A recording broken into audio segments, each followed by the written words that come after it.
So the question we're asking now is, what does it mean? First it says Melech, Ozer, Moshiach, Magen. So first of all, why do you have the three descriptions, Ozer, Moshiach, Magen?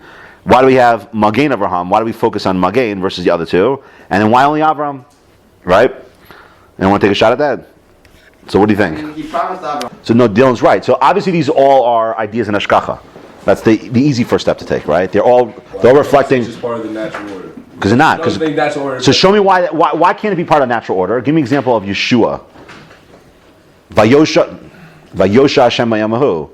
You say it in davening every day. Can you say that being saved is just It means where God intervenes, right? It's a direct intervention. Direct intervention. Okay. So you say Vayosha Hashem. That's Yeshua. And Hazinu also, there's a Rashi by Hazinu that talks about the idea of Yeshua, that the concept of Yeshua is where Bnei Yisrael in our state where they're like at the precipice, right, this extreme, and God takes them to the other extreme. Okay, that's Yeshua. Yeshua is salvation. Great. But so what's the, okay, so it's good. So that's Yeshua. Unexpected salvation? For sure. That's the nature of salvation. Salvation, not unexpected that you can never fathom it, but that Bnei Yisrael is standing in front of Yam Suf, right? The sea is closed off. That avenue of escape is closed off, and the Egyptians are closing in behind them, right? So there's at that point in time there is no intuitive direction, physically and conceptually, that a person could take of how you'd be saved. At that point, you just say. In fact, what happens is there's a medrash when we will do Yishtabach. Well, there's a medrash on Yishtabach Shimcha about this, but basically, Bnei Yisrael turn to Moshe and say, now what? Good plan. Basically, way to take us out of Mitzrayim. So Moshe says to them, don't turn to me, you should be Mispala. And he said, now's the time to be Mispala. The other person who paradigms that is David. Every time David, all these situations of, like we say, Anash and Moshiana, all those situations are always where Shaul is coming after David, and David feels like his life is in danger. He turns to Kadosh Baruch Hu in a situation where he never could fathom how he could be saved, and he's Mispala. Okay, so that's Yeshua. Okay? But then the question is, why is it different than Ozer? Right? Ozer sounds also like Ozer is God helps you, or Magen. So what's the difference between them? You could. Or is it because it's the last word? Just saying. Usually when I say these things, it's because I'm cheating. I know ahead of time. So, hold on. But I say there's two. When you look at these three terms, you get to take the approach that they're three distinct terms, or you could say that there's some sort of evolution taking place. That Ozer is one level of Hashkacha, Yeshua is another level, and then Magen is, for now, the highest level. But then how would you work that out? So Yeshua is easy. Yeshua is Bnei Yisrael are at this state, and God brings them to this state. All right, but and I'll just get a little clear. What's Ozer and what's Magen? Why is Magen so great? Why would Magen be so great? Very good. So I like what you're saying. So what Avi's saying, I think we can just expand it a little bit. Is why don't we say like this? There's three levels of Hashkacha, and again there are three distinct ideas, but at the same time there's an evolution. So Ozer, I would say, is that God provides us the opportunity. So Ozer means like this. Ozer is that God gives us.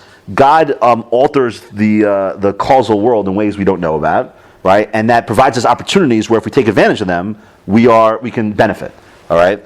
The greatest example would be like Nes Nistar. All right. What do you mean by Nes Nistar? So let's take Purim. Okay. What? Does he have to alter, or they already?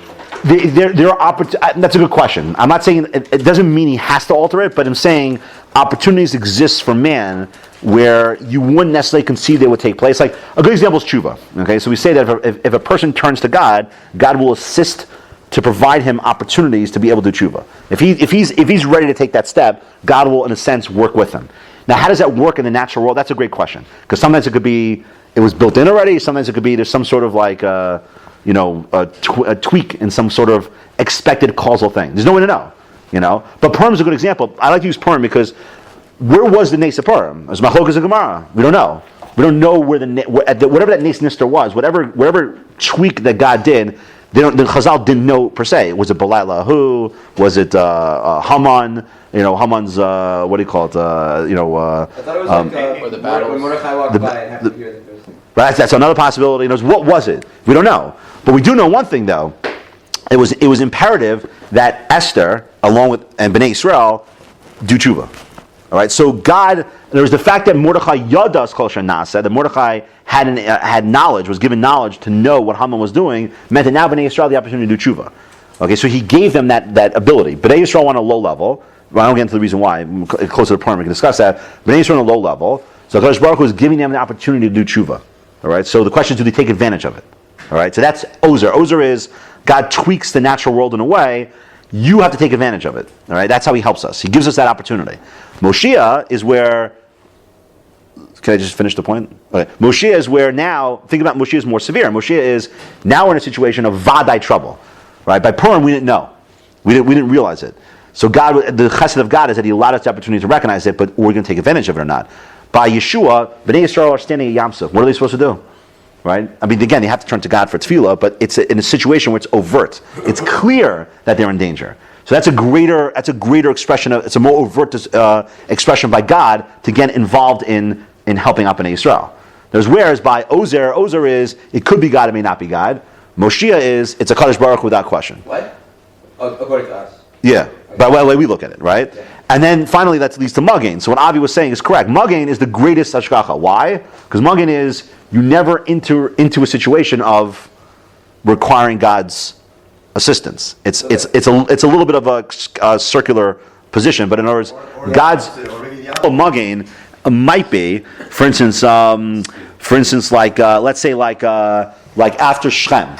Okay, so after Shechem, so Yaakov, it wasn't that Yaakov was in an immediate danger per se, right? It was simply that Yaakov didn't know what was going to happen, right? So Kadosh Baruch Hu says, don't worry about it, everything's going to be fine, okay? He wasn't saving Yaakov from a dangerous situation, he just worked it out. It says, Chitas Elokim, that God's, I don't know what I want to call it, like influence, what happened to be upon the nations, and no one would come and hurt Yaakov.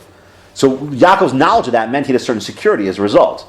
So imagine I told you, think about the state of mind man is in when if he's told nothing will harm you, nothing bad will happen to you.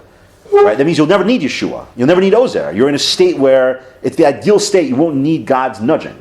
So you're right. That is, to a sense, that is. No, I'll get you. I'm going to say exactly what you said. Okay, just give me 1 second. But if that's the case, listen to how Ian Field describes Magen Avram. He says, "Hakadosh Baruch Hu Magino Shel Avram." So God was the defender of Avram. How?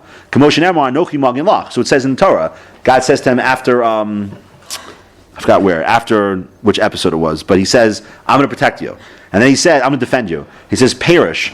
Hincha lovesh es hamelech be'atzmo kivyachol.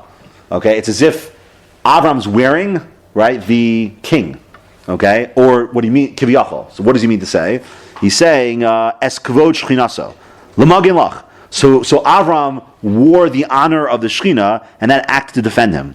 Now listen, the V'ro kol amei haaretz ki shem Hashem nikra lecha v'yarim meka. And then what would happen? All the nations of the world saw Avram, right? And they said that because they saw him, that the name of God was called upon you, and they were afraid of him. Okay, v'hamagen hazeh hichtiru be.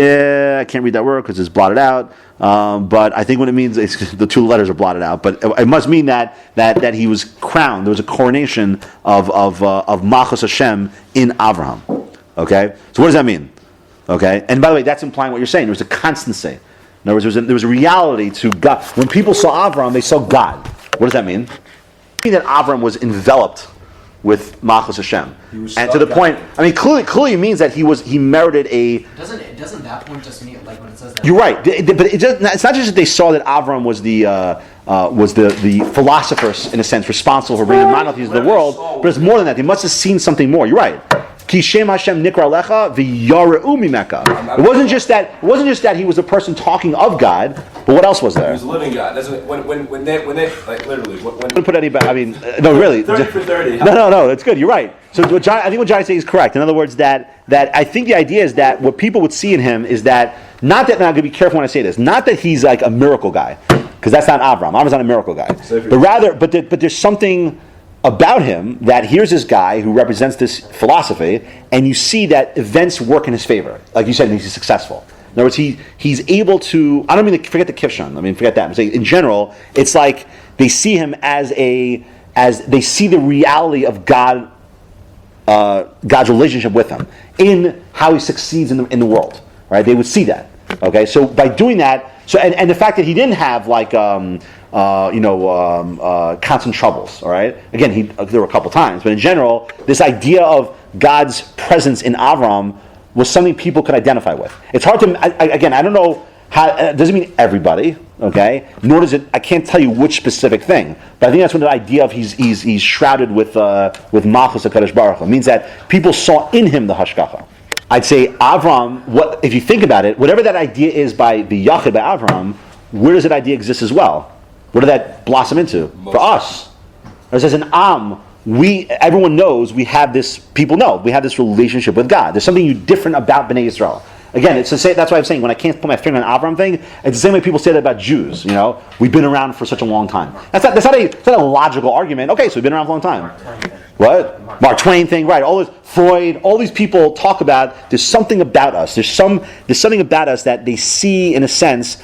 We don't operate based on the normal laws of nature when it comes to a civilization or a people, and we just don't follow that stream. You know, I mentioned this before. Zeresh, Zeresh is the one who says it best, right? I've said that before, right? That's my favorite shot. Zeresh says it's based on Rashi and Onkelos and the Gemara, but Zeresh says to Haman, "Imizera Yehudim." If Mordechai is from the Jews, right? So she explains that normal people. Zeresh, Haman's wife. Yeah, it explains about Mordechai. If Mordechai's from the Jews, it's not going to work for you, Haman. Why? Because the regular people, civilizations come and they get killed. That's it, right? But the Jews are a pendulum. They're either here or here, but you can't get rid of them, right? So she saw that the pendulum was here on the bad side and it was about to swing all the way to the good. I mean, she had that intuition. She saw your plan is over. Why? Because all these events. You got to appreciate it. Again, if you're a hyper scientist, you'll never appreciate it. But if you're a person who's rational, you would. Look at Haman. I mean, Haman's a perfect example. Here's a guy who, in the span of a couple months, goes from being promoted to second to king. Okay, and people bowing down to him, to his entire life crashing before his eyes. So it's a wild thing. I mean, can you imagine such a thing? If you study political history, you don't see these things happening often. You know, like people survive scandals. You know, like Clinton. Clinton survived the Lewinsky scandal. People survive these things in general. Even that, Watergate took a long time before it ended up becoming an issue. And Nixon was smart enough to resign instead of getting impeached. You're right, but he got away with it for a long time. So profound. Here's Haman. He has this plan. It's all there. Everything's good. And then just the sequence of events. All of a sudden, boom. You know. I mean, think about it. I mean, Zeresh's reaction was Haman comes back. What does the Megillah say? That's why I love Megillah. It's so clear. Haman chazal beso, right? Avel v'chafui rosh. You know Megillah, right? Avel v'chafui rosh. He comes back. He's just basically like a shattered man. So he let. Think about it. He leaves the palace, right? The Megillah says he leaves. The Megillah is all about contrast, by the way. A lot of psukim thematically are built as contrast. Like on the one end, it'll say the pasuk will say that the letters went out. That celebration, letters go out saying something bad is going to happen. Okay, you have the same thing by Haman. He leaves the palace at the height of happiness, sameach. He's ecstatic, right? And then he sees Mordechai, and then he gets upset because it's Mordechai. But he's so happy because everything's working out perfectly according to his view of the universe, right? And then he comes back home, right? That same day, avel v'chafui rosh, right? A shattered person. So Zeresh saw for a person to go from that to this. That's it. He's going against the wrong people. Yeah. Working backwards from what we have today, that's what Avram had. It was like Avram personified that. Right. Again, I don't know what it was. I can't tell you that Avram was glowing. Moshe we know. Right? What does it say about Moshe? What does that mean? What does that This whole theme is what we've said all along. That exactly. It was the first paragraph of Shemona Esrei is all about the recognition of Hashkachas Hashem. You must recognize that God is invested in man's fate. That's the assumption. That's the idea that comes out of the first paragraph. Once you have that, then we're going to segue into the different manifestations of that hashgacha, like Gibor. You don't have that as a premise, the Mari David. Exactly. Right. Right, but I'd say even better. In other words, Chazal want to put you in a certain state of mind. So when you read this, what you should be thinking about is that God is invested in our faith. You're right. It's obvious. Why would you daven otherwise? But we know that going into it. But I'm saying you have to be thinking about that, not just because of the thing itself, but what's it preparing you for. Bakasha. So if you don't, the first thing is God is invested in our faith, right? Then comes, now you'll see, when Machachai and Mechased, you'll see the different pratim about that idea. That's Gvuros Hashem, right? And then we end off with Atah Kodesh. You'll see in the next few weeks how that works out. But that's what you have to be thinking about, Hashgacha.